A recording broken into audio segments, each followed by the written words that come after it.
on lâche pas l'affaire, parce qu'on est trop tenace, il n'y a rien à faire, on lâche rien.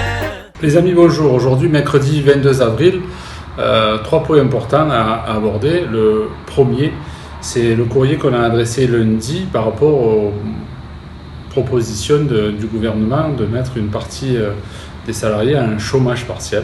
Donc c'est une annonce gouvernementale, mais nous attendons évidemment une réponse de la part de notre direction suite à notre courrier et une réponse de la CNAM, puisqu'il y a des vidéoconférences qui vont se dérouler aujourd'hui et demain. Donc ce problème, il a été soulevé de nombreuses fois par vous, à travers Messenger, à travers les coups de fil et les contacts qu'on a pu avoir. Et c'est vrai que dans le courrier qu'on a adressé à la direction, ça soulève pas mal de problèmes parce que, outre justement la situation, c'est quelle situation le salarié au 1er mai, ça pose le problème d'abord du maintien de salaire, c'est-à-dire est-ce que les caisses primaires vont maintenir le salaire, mais en général, est-ce que les organismes sociaux vont maintenir le salaire? Donc, quelles seront les règles sur le maintien de salaire? Ça pose aussi la question des prestations complémentaires santé et prévoyance. Quelles vont être les règles, puisque ce n'est pas prévu, ce cas-là n'est pas prévu dans notre convention nationale. Et puis la troisième, c'est la prime de vacances, puisque le chômage partiel, si le salarié au 31 mai est au chômage partiel, est-ce qu'il pourra percevoir cette fameuse prime vacances? Voilà, vous l'avez compris, on est à l'affût de la réponse de la direction. Le deuxième point que je voulais aborder avec vous, c'est le courrier qu'on a fait à la direction concernant le télétravail. Vous savez que c'est un sujet brûlant puisque ça impacte quasiment la moitié des effectifs à la caisse. Et c'est surtout un sujet brûlant dans le sens où il y a de forts risques pour les salariés de travailler dans ces conditions-là. Donc nous, on a abordé le sujet avec vous dès le début, puisqu'on sait que les conditions de travail sont dégradées. Donc on en a parlé déjà avec vous et on a commencé à en parler à la direction. Malheureusement, on trouve que la réactivité par rapport à ce sujet-là et aux actions préventives de la direction ne sont pas encore à la hauteur. Donc on leur rappelle quand même que c'est leur devoir aussi de prévenir et donc de faire ce travail-là d'information auprès des agents. Dans ce sens, je vous invite à aller sur le site de l'INRS et vous tapez INRS, travail sur écran, ce qu'il faut retenir. Voilà, donc c'est une petite information qui est garantie puisqu'on s'insère lors des formations ex-formation CHSCT.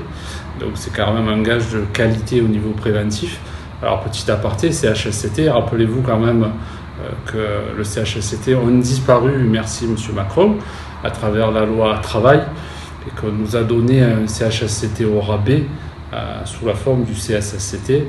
Donc, sorti de cette petite aparté sur le CHSCT, je voulais revenir sur ce qu'on avait demandé de rappeler à la direction. Donc, je vais m'excuser, mais je vais lire, mais je ne veux rien rater sur ce qu'on a demandé. Donc, on a demandé des préconisations en matière d'ergonomie. Donc posture, luminosité, aménagement des postes de travail, afin de prévenir donc, des facteurs de risque biomécaniques, donc posture, statique, prolongée, contraignante, répétitivité des gestes, et aussi de prévenir des risques organisationnels, donc durée journalière, travail intensif, absence ou espacement de pause. Et évidemment aussi les facteurs de risque psychosociaux, stress et charge mentale. Donc apparemment ça sera fait par la direction très prochainement, mais encore une fois je vous invite à faire très attention. Tout ce que j'ai énuméré, je pense que certains d'entre vous le vivent tous les jours et il faut qu'on évite ça. Alors télétravail toujours, on tenait à faire encore une fois un petit rappel puisqu'on a eu encore des remontées entre la dernière vidéo et aujourd'hui. Donc à certains responsables de direction, arrêtez de mettre la pression aux agents sur la durée du travail et les charges de travail. D'accord ? Les agents ont déjà pas mal de stress par eux-mêmes parce qu'ils ont une conscience professionnelle. Donc ne rajoutons pas encore un stress supplémentaire. Donc justement, je venais de vous en parler juste à l'instant. Je profitais de ça pour faire un petit rappel parce qu'on est encore sur le sujet. Donc aujourd'hui, on a encore interpellé la direction et j'espère qu'il va y avoir un vrai rappel bien clair de la part de la direction, parce qu'on ne lâchera rien et on ne lâchera aucun agent.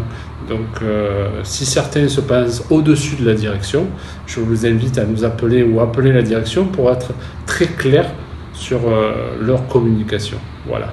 Le dernier point que je voulais aborder avec vous aujourd'hui, c'est les salaires. Encore une fois, vous allez me dire, mais je vais prendre quand même comme support le dernier discours de notre président qui a découvert que la plupart des gens qu'il a méprisés depuis le début de sa candidature, eh bien, ce sont les gens qui font tourner le pays. Donc évidemment, on fait partie de ces gens-là, de ces oubliés de la société.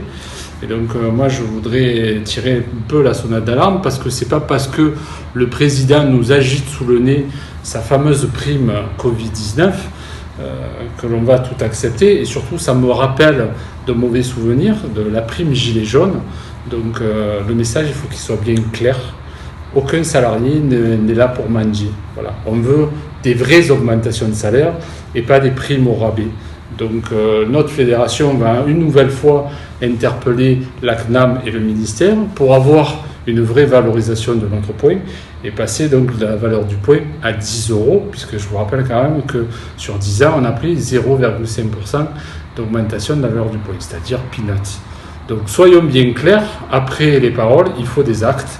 Donc j'espère que les caisses primaires, les organes sociaux et la Sécu, la santé en général vont être à l'avancée de ces dispositions et qu'on va enfin pouvoir parler d'augmentation du pouvoir d'achat des gens qui sont la plupart du temps des oubliés. Voilà, donc je vous remercie. On se dit à vendredi pour plus d'informations et évidemment, on lâche rien. Nous on lâche pas l'affaire parce qu'on est trop